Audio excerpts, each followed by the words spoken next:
Welcome to Taking the Myth, your topical, skeptical discussion show. I'm Stephen Knight, and joining me is Iram Ramzan. Iram! How are you doing? Hello. Yeah, I'm alright. Good. Could end it there then, really, can't we? Yeah. Let's go. We're all Wrap it up. good. Thanks for joining us. Follow Iram on Twitter. Ta-da. Some bullshit. Bye. Yep.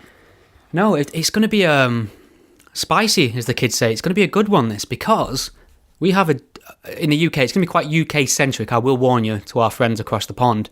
We know the Americans love it. They love hearing about what's happening here with the Queen and with our crumpets and scones. Yeah, I got taken in by The Crown the other day. I didn't mean to. It was just on, and I was like, this is actually really good. Oh my God. Do you know what? I've never seen it. As a Republican, I didn't think it'd grip me, but it's good. It's all right.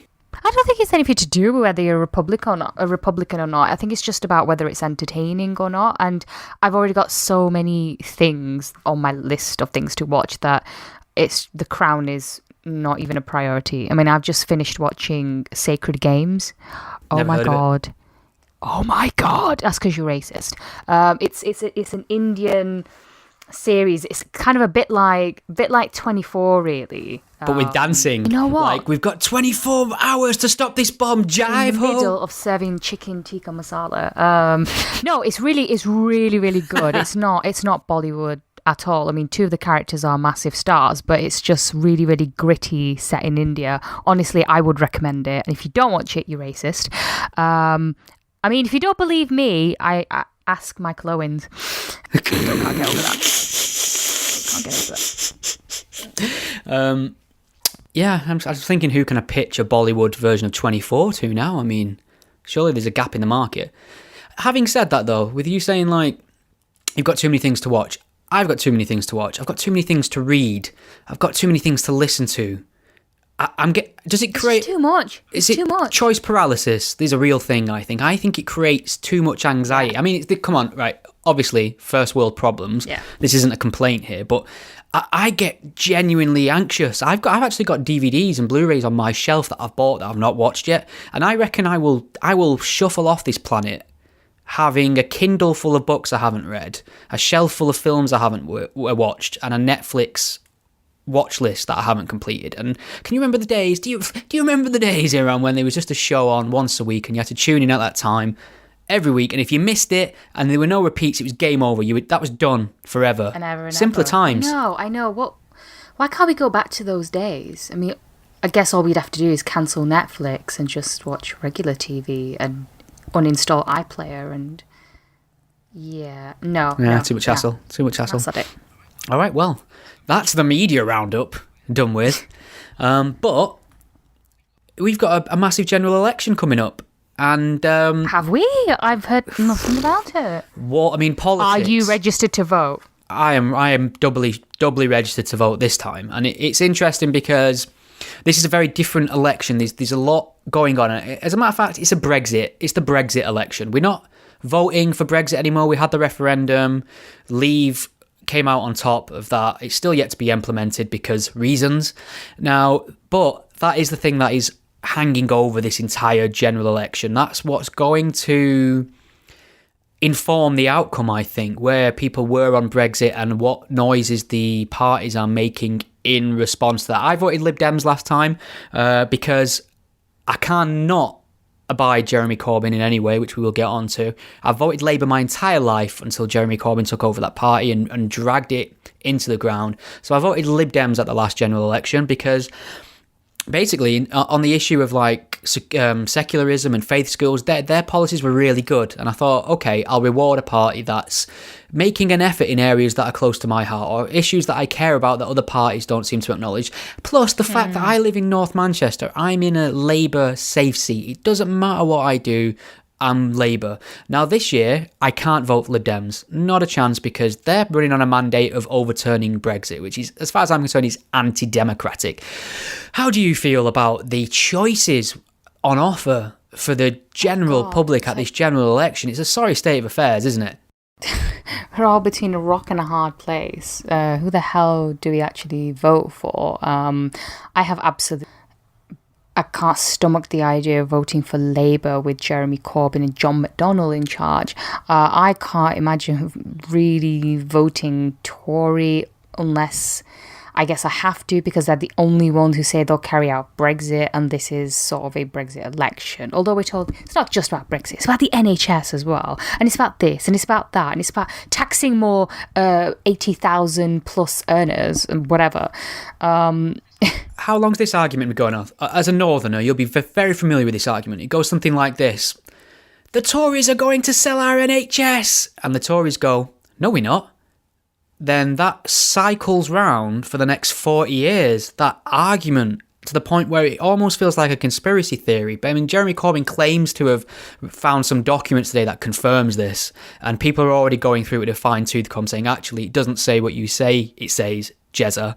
So... And again, the Tories have come out and said that our NHS is not for sale. It is not for negotiation. It will not be on the table for any trade negotiations with the United States. So you're either left with saying, actually, the Tories are lying, which isn't obviously beyond the stretch of your imagination that the Tory government might tell you a fib or two, obviously. But on this, I don't think they are. And every year upon year, they pump more money into the NHS. So it's become some sort of left-wing dogma, the NHS, that I can't quite get my head around. I mean, I've heard, people have told me that they have heard plans that there will be, that as soon as the Tories get into power again and have a mandate, they will sell the NHS to America, or at least allow more American influence. I don't know if that's true or not, but I think, well, it depends also where you live as well, because as you say, if you're in a really safe Labour seat, then what's the point? Yeah.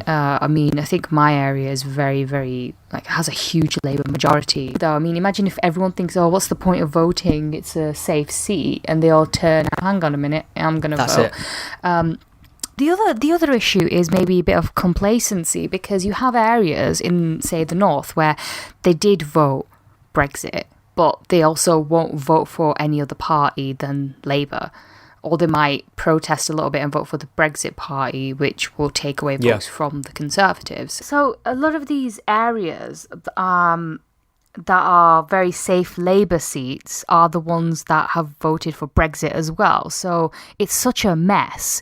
How is anything going to change in this country unless people maybe change their tribal allegiances? Because I know voting Tory for some people is just unfathomable, but then, if you really want Brexit, what's the choice here? Because Labour is really confused on Brexit. They've even said, Corbyn said he's going to stay neutral on Brexit next time, which... That's not leadership, I don't see what the difference is. It's not leadership. You have to really pick a side right now. And also, he's kind of stayed neutral-ish for the time being. He's not said much, and whenever they're campaigning on Brexit or talking about it, he's nowhere to be seen. So it's not going to make that much of a difference. Well, we know why that is, because he is anti-EU. We know why that is. He's a closet leaver. He doesn't like the EU. He's not closet. He said it before. It's just that when he came into power, and then when Brexit happened, he probably felt really embarrassed. But then didn't he also claim that he did vote to remain? Yeah, he did, but that's the problem. So he doesn't like the EU. He's been a vocal critic of it all his career. He would be a leaver if he wasn't the leader of the Labour Party. The problem is his Labour Party,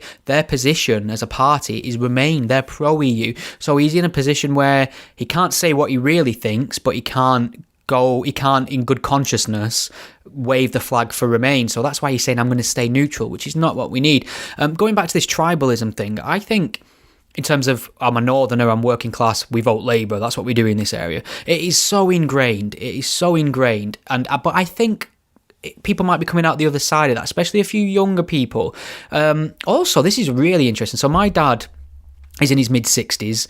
He's, grew up on a council estate in Manchester. First job ever, working in a factory. Didn't get any, didn't go to university, didn't go to college. Straight from school, working in a factory. Throughout the years, he's done better for himself. He's got qualified. He's got qualified in IT. He works in IT now. But he's working class as they come from North Manchester. At the last general election, we went for a drink. Before last general election, this had nothing to do with the general election. It was just around the time we went for a pint, and we never talk politics. It's not something that comes up between us. It's not something that comes up, but we're just speaking about the general election coming up. And I asked him, who are you going to vote for then? And he said Labour.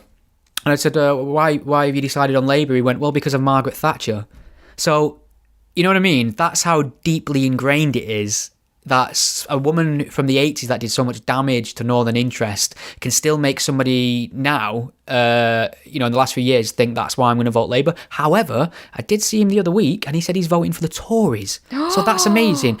That's the noise I made, right? So a working class man, Labour his entire life, he voted Remain, by the way, and he's voting for the Tories. And I asked him why. He said, because we had a referendum on Brexit, the people decided, and he really despises this idea of the politicians saying, actually, you got it wrong. You got it wrong. We know what's better, and we know what's best for you. He thinks they need to understand that they work for us and they need to fulfill the will of the people. And he can't stand Jeremy Corbyn anymore. So that's very interesting, isn't it? And I wonder how many people of my dad's ilk have similar stories now. I think the other issue with Labour is the rampant anti-Semitism, and it's just become absolutely smears. Huge. Yeah. People would say they're smears. And Corbyn was being interviewed by the master interviewer himself, Andrew Neil, the other day on the BBC. And Boris Johnson, leader of the Conservative Party, will also be getting a similar treatment. And the issue is that there's a massive problem with anti-Semitism in Labour. A lot of people are saying that it's now institutionally racist party. I don't know if I would quite go as far as saying the party as a whole is institutionally anti-Semitic or racist, but I think there's definitely a massive problem with the leadership, because they could easily have solved the problems that are there, and they've not.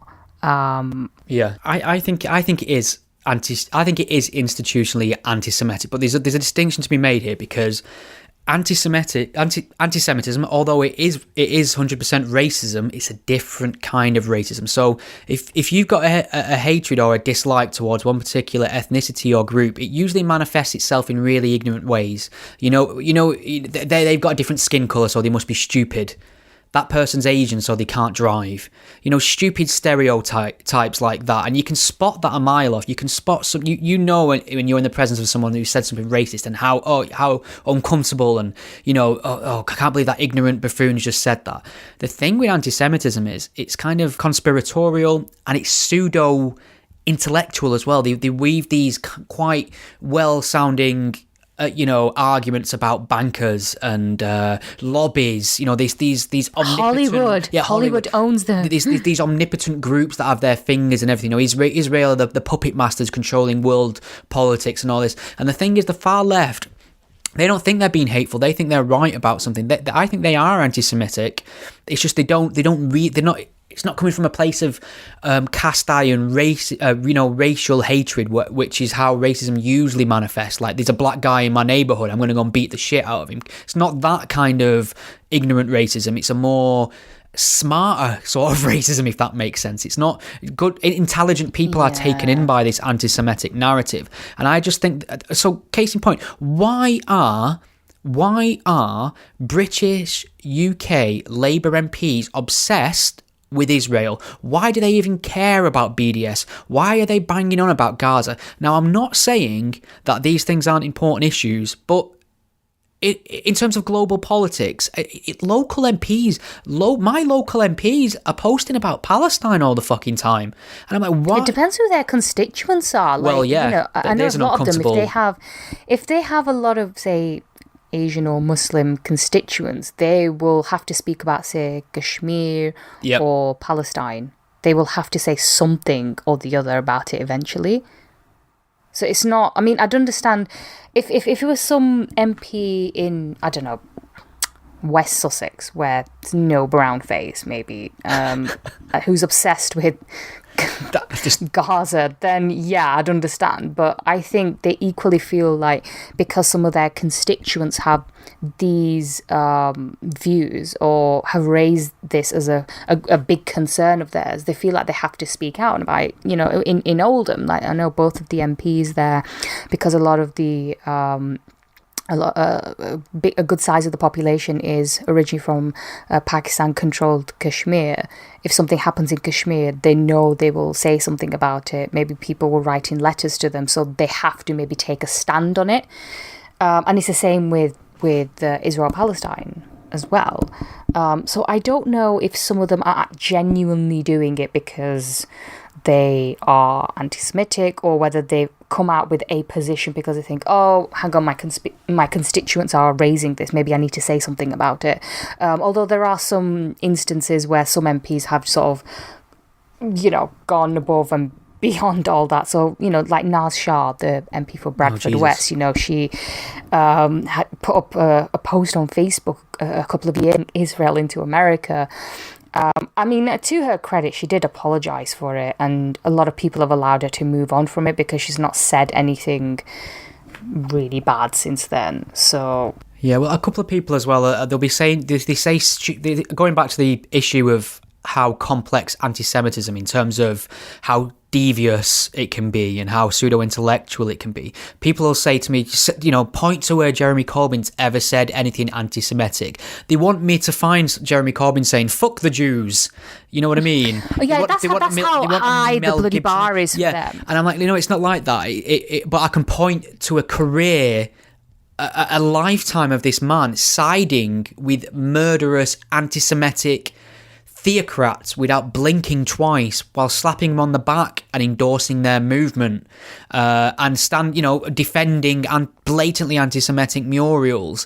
He's got a huge past of opposing Israel, and I think the problem is, I wouldn't mind people delving into the Israeli-Palestine conflict if they just had objective handling of it. They don't speak objective. I don't think you can. I don't think anybody can be objective about that conflict at all. You have to pick a side. But you don't have to lie. You don't have to say things like... Okay, no, you don't have to lie. Israel support terrorists. Israel are a terrorist state who are carrying out genocide on the Palestinian peoples. No, they're not. They'd get that done in an afternoon and be down the pub for a drink if that's what they really wanted to do. That's not what's happening. It's a far more complex situation. You have to be more balanced and nuanced about how you approach this, rather than just saying Israel as some evil overlord stamping the boot on the poor beleaguered Muslims, because it's not entirely true. It's a little bit more complicated. The situation is so unique and tenuous and dangerous. You can't simplify it with Israel bad, Palestine good, I don't think. Yeah, just wanted to just shout out to our Zionist paymasters right there. Ching, ching.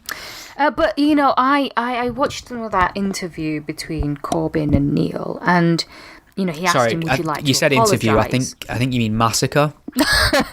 I watched that. I'd like to report a murder. Utter carnage on screen. Yeah. I think someone joked saying, Hezbollah and Hamas were Lena Reefs. I was like, hardy ha ha. So he was just before you go on, can we just take a quick second to mention how Andrew Neil gave Corbyn a really tough time, which is Andrew Neil's job, and Andrew Neil does this with everyone he speaks to. That's his job. He did it with Nicola Sturgeon a couple of weeks ago. He'll do it with Boris Johnson if they can confirm a time slot. He does it with everyone. Yet the Corbynites are all crying foul. Andrew Neil treated him in such an unfair manner. He wouldn't treat a Tory like this. And there's a real paranoid vein of conspiratorial thinking running through these Labour supporters at the minute, and that's deeply troubling for me. Absolutely. They're always like that. Every time their leader is interviewed, they're all against him. They're grilling him for no reason. They wouldn't do this with anyone else. Well, yeah, actually they would, because it's their job. And if you've seen Boris Johnson being interviewed by Andrew Neil, you'll see that Boris Johnson also came across as really, really clueless as well, because he's talking about Brexit and certain rules about Brexit, and Andrew Neil's just like, well, you don't even know what that is, do you? And he just had to admit, no, he didn't.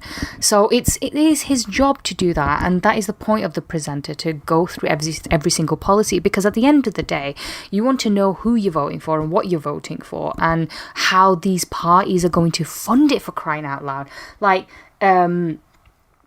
the issue of raising tax, and the other one was about, I think it was pension changes as well, and they were talking about it, and Andrew Neil said to him, it costs 60 billion, how do you pay for it? And he kept saying, can I explain why? No, I'd like to explain how you pay for it. Let me explain why. Explain how you pay for it. Let me explain why. Explain how you pay for it.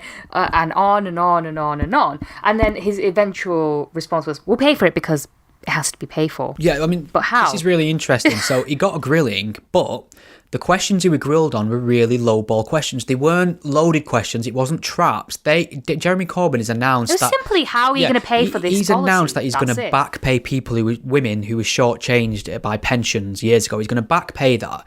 And Andrew Neil's gone, it's going to cost this much. Where are you getting the money from? And Jeremy Corbyn would not say where the money would come from. He kept explaining why he's going to pay me. He kept saying it's a moral duty. We have to. And Andrew Neil's like, I understand that. Where's the money coming from? That's what... If you're going to tell the UK voter that we're going to pay 60 billion or whatever it is worth of back payments on pensions, I'd very much like to know where he's going to find that money, and he couldn't answer it. He also got asked to, does he want to apologise for the way the Jewish community is feeling about the anti-Semitism rife in the Labour Party? He was asked about 6 times for that. And he just kept... But the thing is, there's ways of answering these things where he maintains his innocence and shows a bit of integrity at the same time. How would you have answered it if you're Jeremy Corbyn, Stephen? I would have said, I apologise. I am deeply sorry for the hurt that the Jewish community have felt in response to the actions of some Labour MPs. We will pledge to do everything we can to root this out and win back your trust.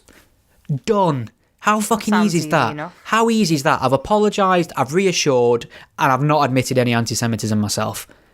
Done. But he wouldn't. Also, on the other side of that, you have the Tory party being accused of being institutionally Islamophobic, whatever that means. Now, you and I have discussed the term Islamophobia loads of times before, and now we really don't like the term.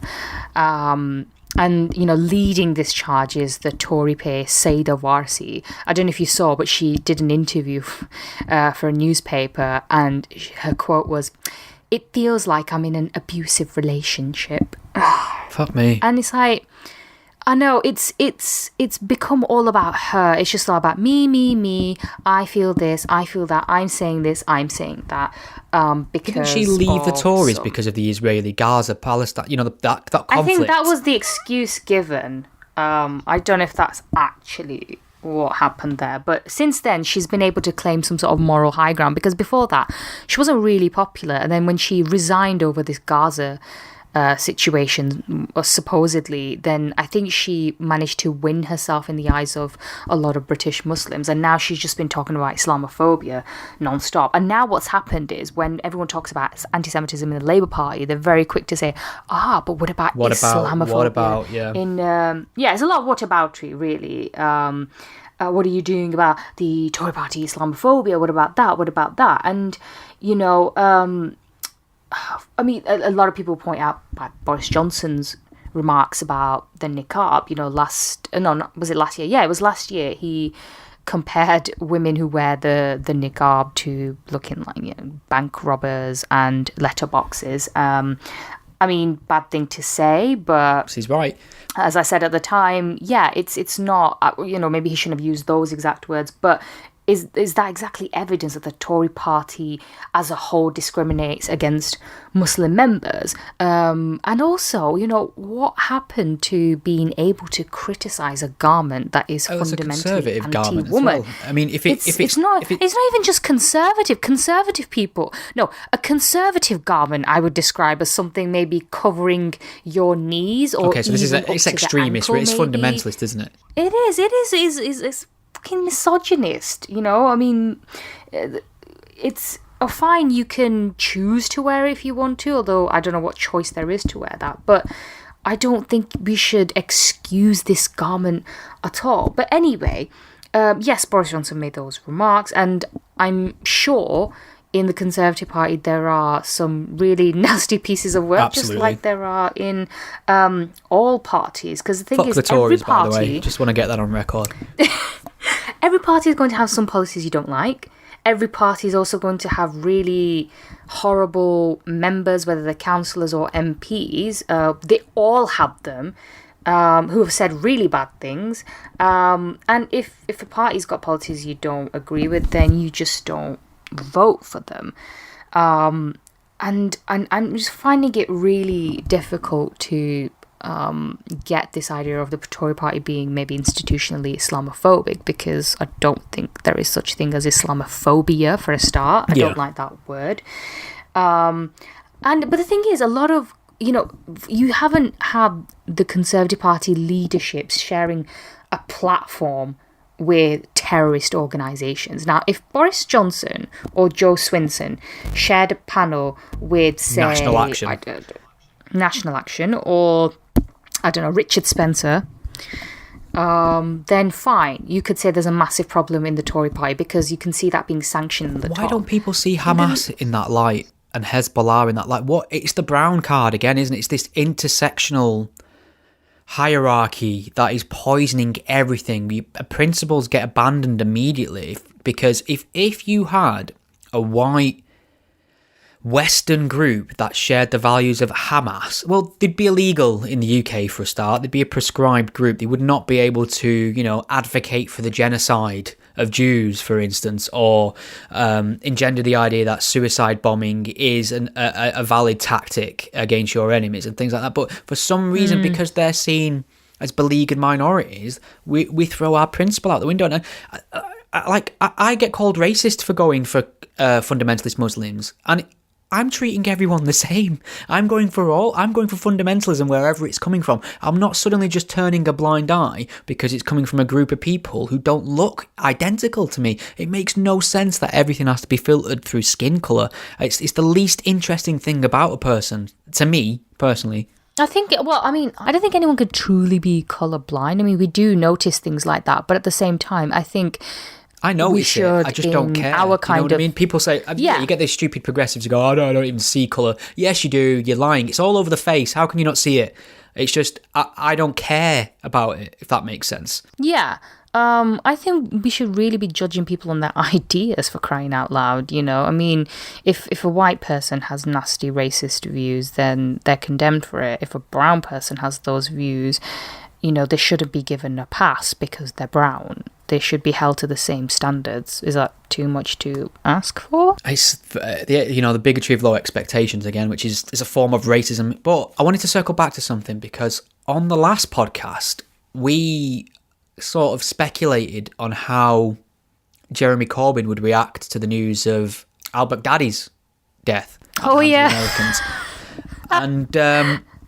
ISIS leader. Yeah. May he rest in peace. May he rest his peace. Pieces be all over the place. Now, the thing is, we recorded that on the day that it was announced, I think, and we kind of give Jeremy the benefit of the doubt. He'd not got his team together to give an announcement. Did I really? I mean, no, God, that doesn't sound like me. We didn't. Okay. But Boris Johnson had made a statement on it. Various other world leaders had, and the thing about ISIS, they've claimed the lives of so many British citizens, 22 of which young girls at a concert in Greater Manchester, a Labour stronghold. You would think the leader of the opposition would have something to say about the man being killed who is responsible for that. At the very least, he didn't. He went quiet. About 2 weeks later it was, and I predicted this on Twitter. I said I don't think he'll make an announcement. I think the first we'll hear Jeremy Corbyn speak about this is when a journalist prompts him on it. And that's exactly what happened. And guess what? Guess what the line was that he went with. Guess what Jeremy Corbyn's concerns were when the leader of ISIS had been taken out with no Western casualties. Have a guess what his concerns were. He said, "Fuck Baghdadi, fuck him." No, he said it would have been the right thing to arrest him if it had been possible. So yeah, how? I mean, this. I mean, I know I make light of this, but this genuinely concerns me for two reasons. First of all, Baghdadi killed himself. Yes, so he blew himself up. Has he not even read what happened? Because he even said you can't even arrest someone's blown up finger and put them on trial. Like, what the hell? But he even said in this interview when he was prompted on it, he said, I don't really know the details. How does he not know how has he not read the details? Why is he not interested in the details? So first concern is how... He's not. Come on, remember when Bin Laden died, or was killed rather, in an operation, and he said it was a tragedy. Tragedy after tragedy after tragedy, he said. I mean, the thing is, I don't get how these people's minds work. I mean, in an ideal scenario... Maybe. In an ideal scenario, yeah, you do want to bring war criminals to trial. I mean, that happened with the ones who were responsible for the horrific genocides in Europe in the 90s. You had Kosovo, Bosnia. people were put on trial for that. You know, the Nazis were put on trial. Where possible, yeah, you should put somebody on a trial, but it's not always possible. Al-Baghdadi, leader of a large military-based terrorist organisation, is a man with a suicide belt on him, surrounded by armed individuals. And Jeremy Corbyn's kind of whinging that the Americans didn't do a bit more to arrest him. He's living on a different planet. And what's concerning is, Andrew Neil said to him, like he said, imagine you get the call, we've got the location, position of the new leader of ISIS, and we need the go ahead to carry out a strike and take him out. Will you give the go ahead? And he kept saying, well, it depends on the details. It depends on the situation. Blah, blah. And he did everything. Oh my God, man! And there's a way how of is his answering that arse question. not? How has he not got splinters in his arse from all the fence sitting? And it's worse than that, though. He changed subject straight away to, well, we really need to consider about the things we've done to help create ISIS. It's the West's fault, Iran. This is our. If we were just a bit nicer and we wasn't such capitalist dogs, maybe ISIS wouldn't exist. And I mean, okay, fine. You can. There's a lot of things that can help explain why certain things happen in the Middle East, or why ISIS happened, why blah blah blah happened. Yeah, we can say fine, the West had a role to play in it, but you know, other agents had a part to play in it too. You can't just say that one single factor led to the rise of ISIS.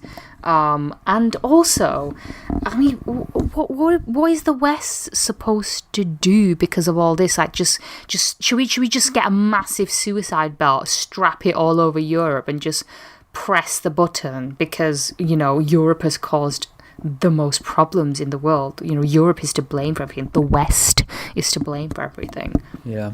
I mean, I do not trust Let's blow ourselves up, Stephen. One last point on Corbyn before we move away from the election, because most of our American listeners have decided to, you know, I'd probably go and shoot something. I don't know. What do They do probably over there? think we're talking about crumpets, to be fair. Yeah. What was I going to say? Yeah, so he gets this other thing. Is what he started doing now. I mean, people don't understand the similarities between him and Trump. They're not the same ideologically, but it's populism. And Jeremy Corbyn's trying to throw up popular things. We'll end the gender wage gap. You know, that's bullshit anyway. There's no such thing. And then he says, you know, we'll back pay pensions. Oh, and guess what? Free broadband for everyone. Free broadband, because what? Oh, and pensioners, won't they have to pay a bit more if they're earning a lot less? I mean, it's not just the people who are the super rich who will have to pay more. Everyone, I guess, will have to pay more. But hey, that's the price you pay for a socialist utopia. Yeah, and the thing is, he needs to get the working class folks. So being not working class himself and being quite wealthy and completely removed from that way of life, he thinks, oh, we need to get the working class on side. What should we do? Oh yeah, free stuff. That's what the working classes want. And he's got that wrong. People who want free stuff are people who aren't working. People who haven't got anything, who want something for nothing, they're the people that this is going to appeal to. Working class, honest people who get up in the morning and go and work a 9 to 5 or do a job, they just want opportunities. They just want to earn a decent wage and be able to, you know, spend time with the kids, go on holiday, have some money in the back pocket for some entertainment perhaps, and live a fulfilled, happy life. They don't want handouts. They want the opportunities to be able to make their own way, pay their own way, and they don't need some guy saying, we're going to dangle a carrot of a freebie in front of you if you'll vote for us. I find it really patronising. Not to mention, what are the implications of a state-run internet? I mean, should we ask China what that's like? Should we ask North Korea? I think, yeah, it's just a mess of an election where hardly anybody knows who to vote for. But I think, you know, a friend of mine was saying that if you just want Brexit sorting out, and if you want to send Labour a message, you know, voting Tory is the only way to get that done. That's where I am. That's the decision I've made. And if you're obviously anti-Brexit, then yeah, Lib Dems are your only other choice. But yeah, it's just, most of them are just absolutely shit right now. I don't think any of them know what to do. I think I could sort out Brexit better than any of them. I'm gonna turn my cards over and let you know what I'm gonna do, because I've made a decision on this. So first of all, before everyone loses the shit, I live in Greater Manchester. It's Labour all the way. That's not gonna change. I'd be amazed if it does. I can't vote Lib Dems.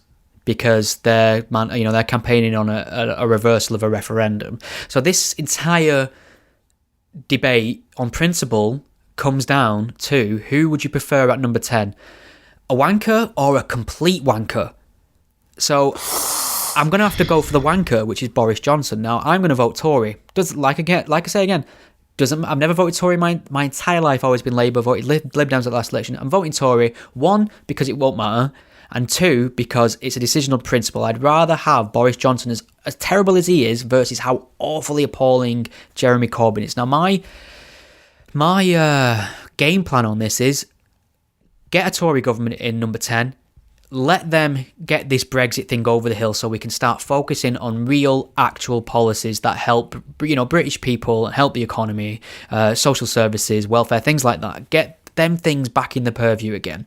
So once that's happened, I'm hoping that because Jeremy Corbyn will lose this election, or he should do, really. I hope he loses, and I hope he'll step the fuck down and let somebody else take over. Yeah, but who's going to take over? Will he bloody McDonald? Because that'll be even worse. They all need to follow. So here's what I'm going to pledge. And I think he will lose this election, Jeremy Corbyn, he should do, but I will say right now, I'm open to any surprises. I will be watching the count quite nervously. I'll be like that guy screeching in the street when Donald Trump got in, if we end up with a Corbyn Prime Minister. So my hope is that all them absolute divorce from reality, far left Marxist are completely washed out of that Labour Party. That Labour Party elects a more centre-left, sensible, charismatic individual I can get behind, and I will vote Labour again. I will not only vote Labour, I will become a paid-up member of the party, and I will even go out and hand out leaflets for Labour if I feel that they're making sense. That's how much I want a Labour government. I want a Labour government. I think you're living in cloud cuckoo land, Stephen. So that's where I'm going. Yeah. I'm voting Tory, and, come at me, bro. How long has Corbyn been leader for? Has it been like 4 years now? Somebody said the other... Did he take over in 2015? Something like that, but... Do we need to quickly Google this? This is how deluded his followers are. They're all saying, look at Jeremy Corbyn going strong. He's seen off 3 British Prime Ministers now. How fucking deluded do you need to be to think the leader of an opposition is successful for losing elections and not being in power and being the most unpopular leader of the opposition in recent living memory, I think. So that's where I am. Whew, I feel better now. I've got it out. do you feel better? Yeah, you're going to be demonetized now. Yeah, I'm officially going to be Tory scum, but for a limited time only. But I would say you should change your political party as often as you want, or how you feel, and vary from issue to issue. You shouldn't just have tribal loyalty. I think we've gone past the days where people will just stick to one party all their lives, and you could guess how someone would vote simply based on the type of profession that they had or how much they earn. Although, I mean, some of those stereotypes can ring true, but not as much anymore. But the whole idea of these Corbynistas in denial just reminds me of that, the slogan in 1984, war is peace, freedom is slavery, ignorance is strength. And that's how they are, where, he's seen off 3 Prime Ministers, he's lost all these elections. What that actually means is he's successful. Yay. I mean, what's really depressing about the choices put in front of us is that we're no longer voting for what we like or what we want or what we were impressed with. We're voting against what we don't want. We have to, I'm looking at this through the prism of what's the least worst option. And that's a terrible state of affairs to be in. I should be saying, you know what, this is the party for me. Look at their policies. Look how forward thinking they are. Look how progressive they are. Look at the things they care about. I'm not saying that. I'm saying, I think the Tories manifesto is shit, but fuck me, it's not half as batshit crazy as the Labour manifesto, which I don't know if you saw, by the way, made a passing referenced the problem of terrorism and only mentioned, it said something like right wing and other terrorism. No mention of the biggest terrorist threat this country and generations will see for years to come. No, they can't bring themselves to say, yeah, maybe Islamism's a bit of an issue. Right, should we move on to something else? So, the next thing I want to move on to is something that we can all recognise, and that's Disney. I don't know if you're a fan of the old Disney. Who doesn't like Disney? I bet Michael Owens doesn't like Disney. Fucking Michael Owen. Doesn't like Disney. Disney Plus has launched in the States. It's the Disney rival service to Netflix and Amazon and things like that. It's not in the UK yet, which is a shame because they've got a Star Wars TV show called The Mandalorian, and it looks really good, and I've definitely not illegally downloaded 3 episodes of that, and it's definitely not one of the best things I've ever seen in my life, because I haven't seen it yet, because you can't get Disney Plus in the UK. So there's no way I could have possibly obtained it unless I've illegally downloaded it, watched the first 3 episodes, really enjoyed it and think it's amazing, but I haven't done that. Which you didn't. Yeah, which I didn't. Yeah. But the reason I'm bringing it up is because Disney are now offering a huge amount of their back catalogue throughout the age. I don't even know when Disney started. I mean, it's 40s, pre-40s possibly. And they're offering up a huge amount of their back catalogue on this streaming service from launch. But, as we all know, times are changing, and what may have been socially acceptable to include in a cartoon and or movie even 10 years ago looks a little bit dodgy through the prism of today's progressive politics. So there was a lot of racially insensitive scenes and aspects of the old Disney catalogue, and this isn't Disney being all racist and really pushing the envelope for white supremacy or anything like that. They were just parroting commonly held tropes of the side. I'm not excusing it. It was wrong then, it's wrong now. I'm just trying to explain it, that they didn't suddenly take a left turn and start attacking black people for no reason. It was just, racism was in the air. Then it was horrible for black people around that time in America.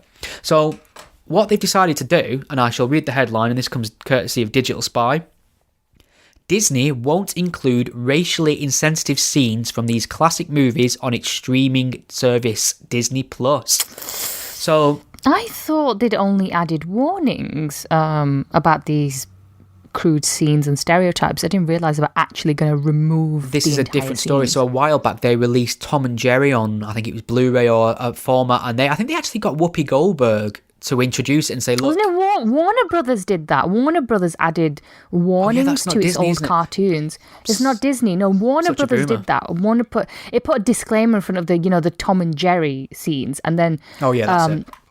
And then warned people that they may depict some ethnic racial prejudices that were once commonplace in American society. Such depictions were wrong then and are wrong today. So that was a warning, but I didn't realize Disney was actually going to remove the scenes entirely. I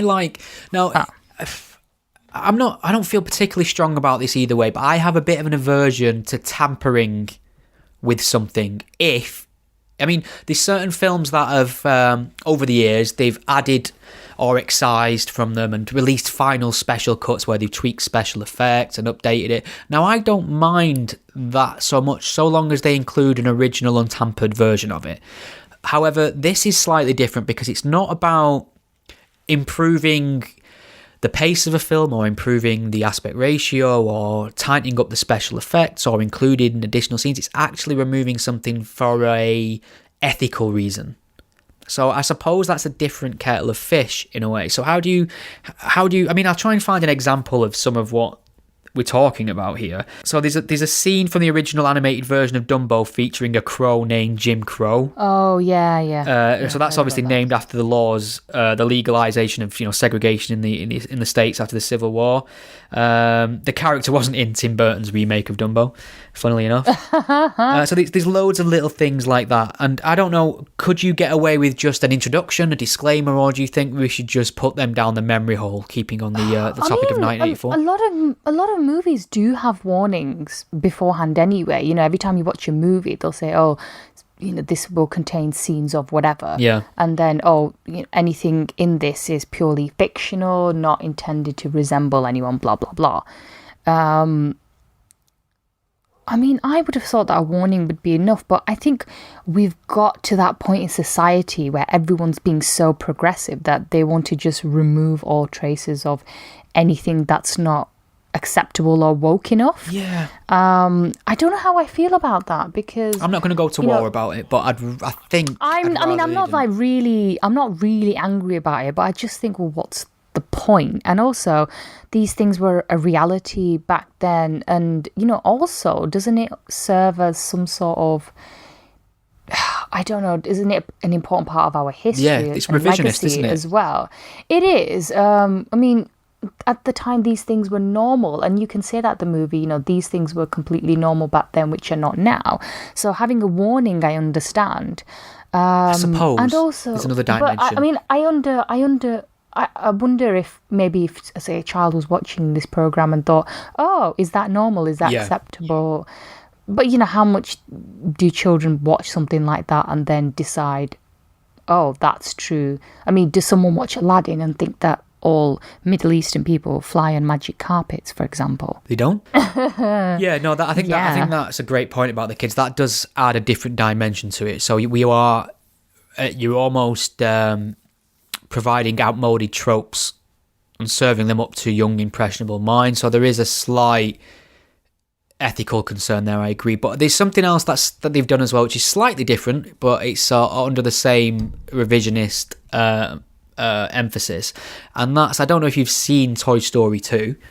However, at the end of it, during the credits sequence, they included a faux bloopers reel. Obviously, there weren't any bloopers in Toy Story 2 because they're animated characters. Oh, is this the Me Too? Yeah. So what they did is they were obviously scripted, but some films, it's funny sometimes, it's nice to have a blooper reel at the end of it.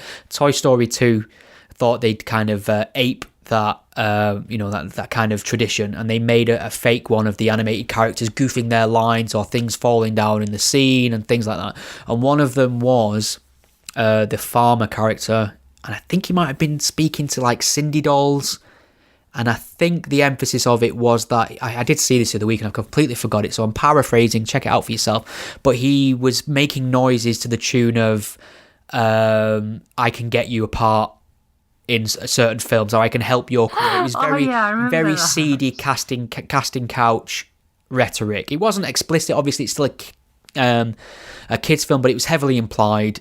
So they've removed that because of the Me Too movement and consciousness awareness of practice in Hollywood, which is amazing, really. I mean, Douglas Murray said something great in his Madness of Crowds books, that Hollywood's always been abnormal, and we shouldn't take Hollywood as a source of ethical guidance or an example of what the norm is in societies. Because once that blew up in Hollywood about powerful men exploiting young up-and-coming actresses for work, that was then extrapolated to the entirety of society, unfortunately. It's not by everyone, but a lot of people ran very far with it.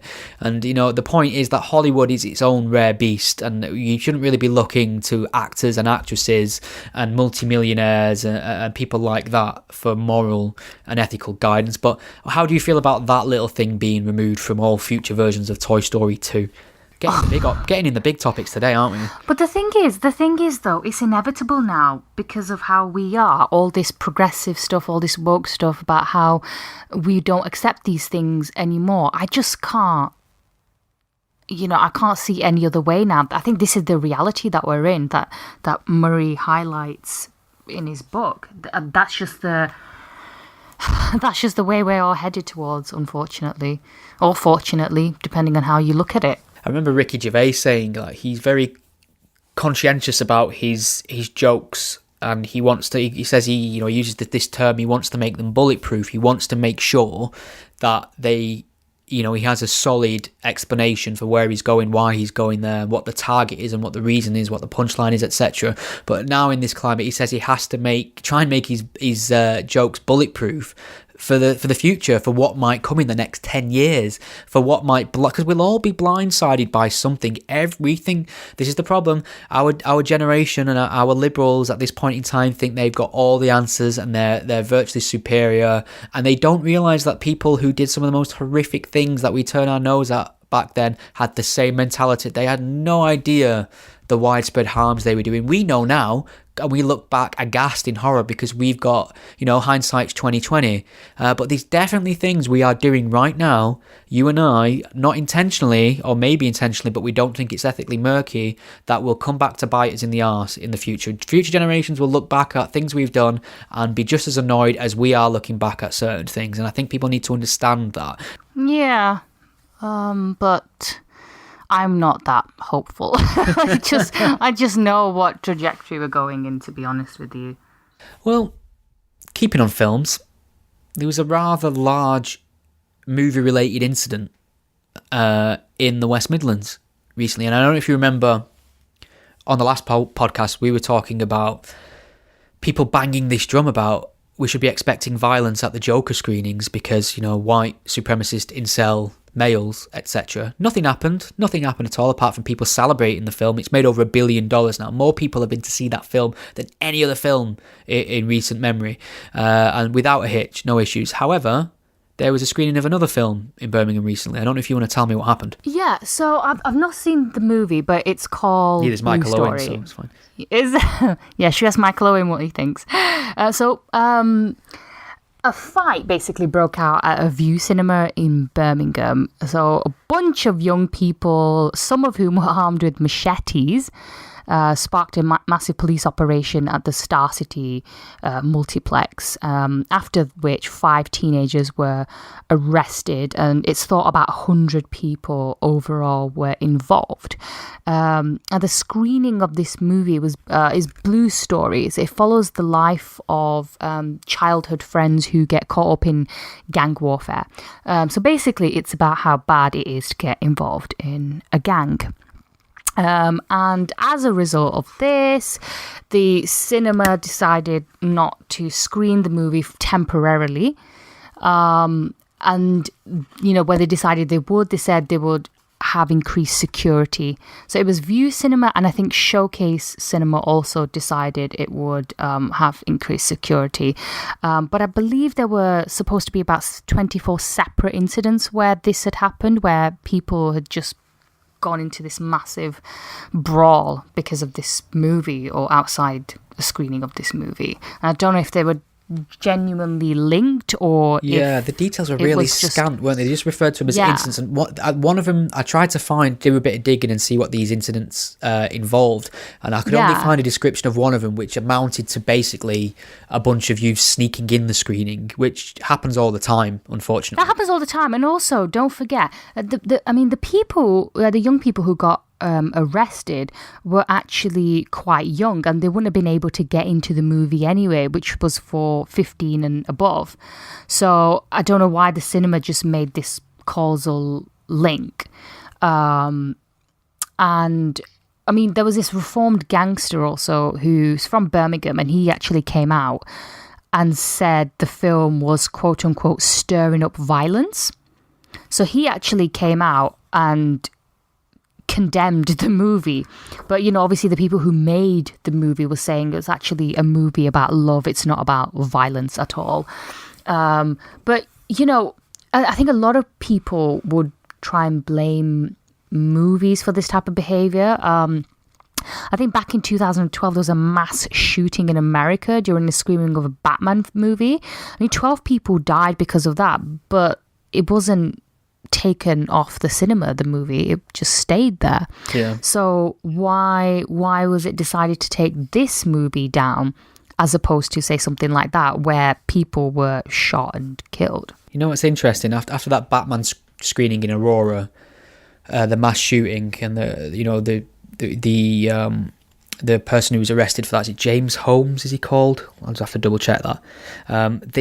With the Joker movie coming back around, the Aurora Theatre decided not to screen it, and I'm not quite sure whether it was fear or as some sort of misguided sign of respect, but they decided they weren't going to screen it. But I think if you're somebody who's going to commit violence because of what you've seen in a movie, the issues run deeper than celluloid. I don't think there's a causal link there. I don't think we can stop art and movies on the off chance that some person who's obviously got deep-seated issues is going to react in a violent way to it.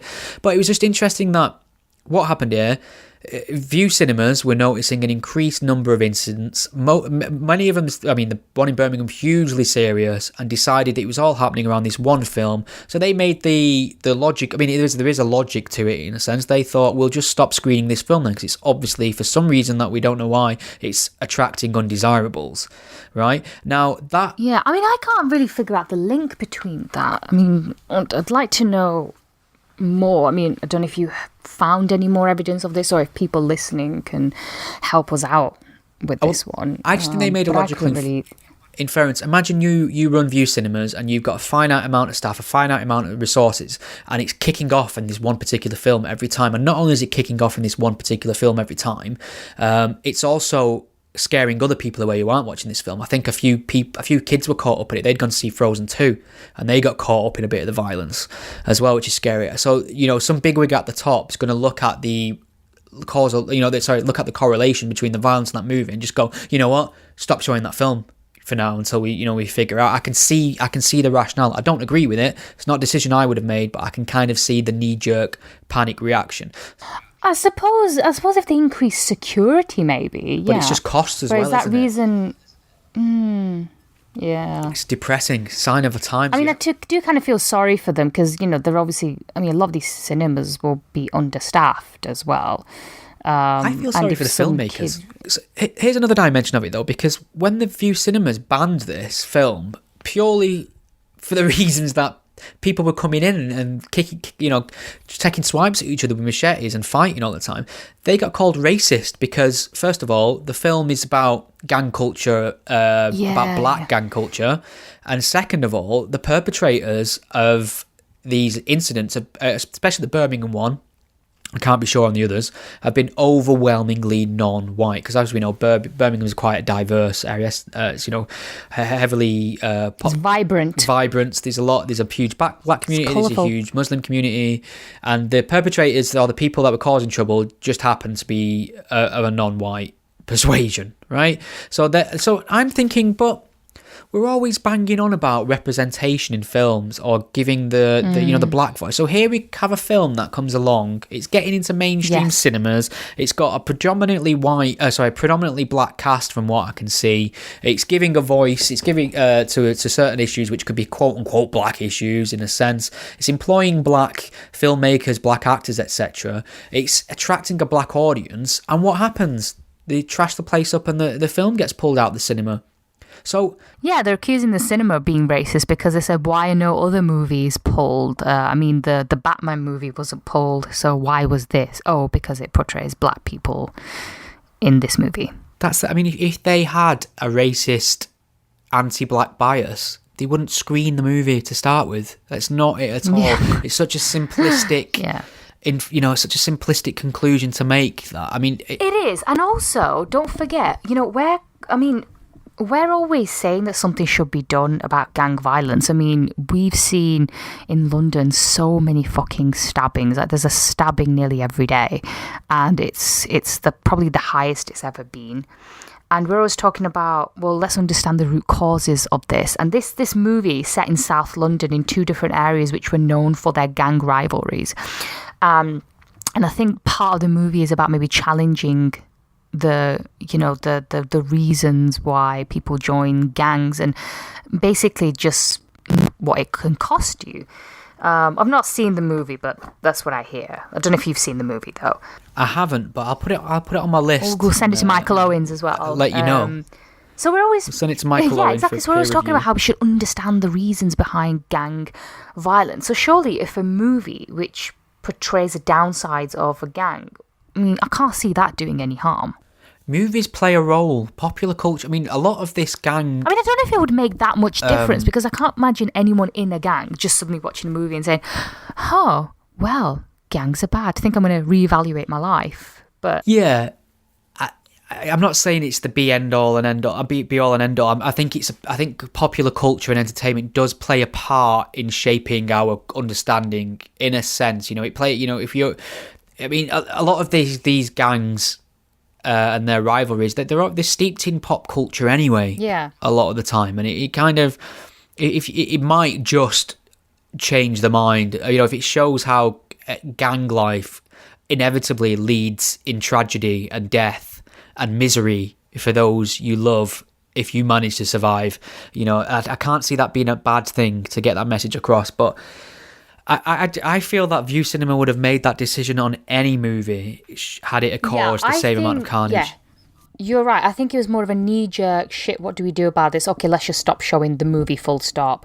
And because of that, now everyone's thinking, oh, maybe it was a racist thing. I think people are reading too much into it. I think it's simply. Though. Imagine the week Views had. They're there. They're trying to show films. They're trying to sell you some overpriced popcorn. Loads of fucking youths run in with machetes, terrorise the kids watching Frozen 2. Cause a security nightmare for you, so you kind of take measures to prevent people from getting hurt. You have to put up with that trauma just to be called a racist at the end of it all. I think if anyone's the victim here, it's Vue Cinemas, and I don't say that lightly, knowing how shitty their cinemas usually are and how crap the beer is. But how overpriced their fucking chocolate is, for crying out loud. I mean, like £5-10 for a small. Oh god, yeah, and like a tenner for a small pot of fucking ice cream that's gone in 2 bites. To be fair, just to invoke my years studying film and cinema at university and college, Iram, I think maybe perhaps I should inform you that. The cinemas don't actually make that much money off the tickets. The distribution cost and the overhead costs for screening movies eats up most of the ticket, apparently. So the only way their bulk of their earnings comes from overpriced popcorn and confectionery and drinks. So no other way they can make money except by selling us overpriced rollers. That's the bulk of it. That's the bulk of it, apparently. Just run across the street to Asda. Fill your pockets. The Odeon, the Great Northern Odeon in Manchester, just let you take your own beer in if you want. Nip over to Sainsbury's, get a 4-pack, enjoy yourself. All right. Yeah. Cool. There you go. So that's that. That's movies. That's the general election. That's politics covered. Is there anything else you're really desperate to get in? I made a small note on the Children of ISIS members. I don't know if you want to quickly go into that as well. Great band name, that, isn't it? Children of ISIS. Yeah, it actually is. So basically, not so long ago, the UK decided it's going to repatriate orphaned children of British ISIS members, and they will have been born while their parents joined the caliphate. So they'll be under 5, most of them. And as far as I'm aware, France, Germany, Norway and Denmark have also agreed to do the same. So they're not saying whether they'll accept the adults back necessarily, because that's still a bit of a controversial issue. Until Labour get in. Until dear leader gets in, and then maybe he'll make Spaghetti Bagram Chancellor or something, or Foreign Secretary, because she's got some experience. Exactly, abroad. Yeah, Middle East expertise. Yeah. So yeah, I mean, I don't know what you think about this, but I know some people will be saying, well, why are we responsible? But at the end of the day, their parents were or are still British citizens, or half British citizens. I mean, children are innocent. I mean, they've not done anything wrong, and they would have seen horrific things being carried out by ISIS. And I think more than anything, it says a lot more about our societies that we are willing to take these children in, because I don't know of any other country in the Middle East that has agreed to do this, that has said, oh, hang on a minute, actually, you know what, they're actually Muslim children, shall we take them in and raise them Islamically? Where's the UMA on this? Where are all the Gulf states? It's really fascinating to me, this. Yeah, you're right. I don't know where they are. I mean, I could be wrong. So if there are any other countries in the Gulf maybe that have said, yeah, we'll take these children in and take care of them, fair enough. I'll concede that point.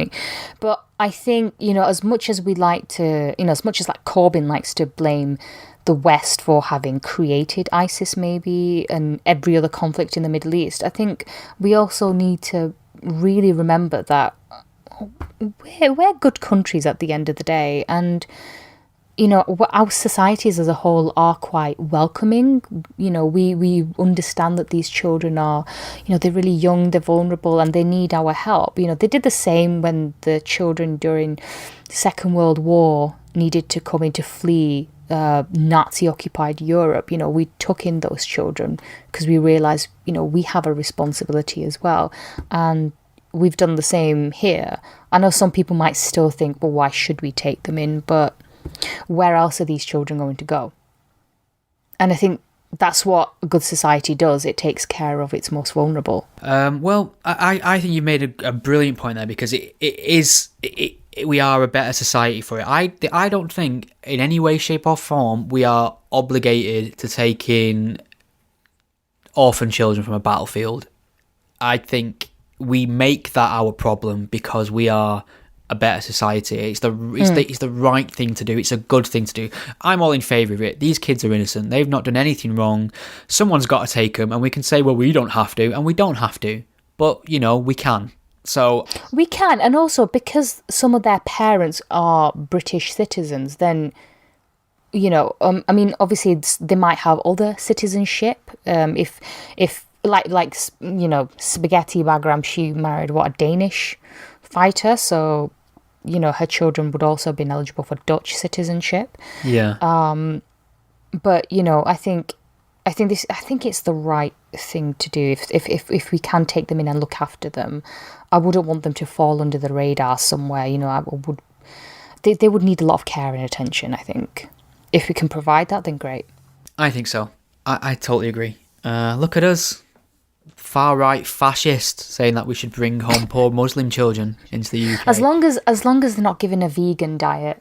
Yeah, we don't want to be that. We don't want to be inhumane. Plenty of kebabs, yeah. Plenty of kebabs and cheese. To be fair, there's probably not much meat in a kebab anyway. It's halfway there to vegan. Certainly not the meaty advertised. Maybe a few cats, occasional rat anus. Yeah. Oh God. Whatever. Well, I think if you've made it this far to the podcast, the hashtag ratanus is probably appropriate, just to prove your loyalty to the TTM massive. And your strong stomach. God damn. Well, I'd like to say we ended on a high note, but we literally ended on arse. We did. We ended on a bum note. But hey, you've redeemed us. You've redeemed us. Yes. And on that bum note, no, I am done for the day. Iram, that has been wonderful, an absolute pleasure. Thank you for listening to me rant. Basically, it's free therapy for this. You should probably invoice me. I really should. I warn you though, I'm not cheap. No matter what it says on the toilet doors in Euston Station, all right? Just don't pay any attention. I tell you what, next time we record a Taking a Myth, are we going to have a Labour government or a Tory government? What's your hot-headed quick take instantly now? What's going to happen? I think probably a hung parliament, but I think maybe Tories will still find a majority somehow. That's my hope, and I feel depressed that I'm in a situation where I'm hoping for a Tory victory, because the alternative to me is so much more terrifying. That's how far we've come. So we shall see. But I will say this to anyone who's voting: you vote how you want. You vote on your principle. You vote for the reasons you want.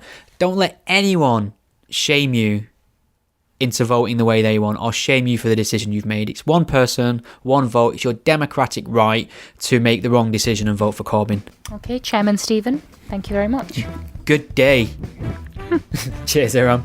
Thank you for listening to the Godless Spellchecker podcast. The podcast is a one-man operation, produced in my spare time away from my day job, and I love making it for you. If you enjoy what you hear, please consider lending some support. The show is entirely listener supported. I don't sell anything, I don't run ads, and given the alternative and unpopular focus of my content, it's very unlikely to find a sponsor. So there are a number of ways you can support and chip in and help improve the show and give me more time to produce more content. You can become a patron supporter and pledge a monetary amount per month or per episode by visiting patreon.com/gspellchecker. If you can't lend monetary support right now, don't worry, there's other ways you can help the podcast too. You can share it on your various social media networks, or take a moment to leave a review wherever you listen to it. Your support is massively appreciated. Thank you. Think we've all learned something here today?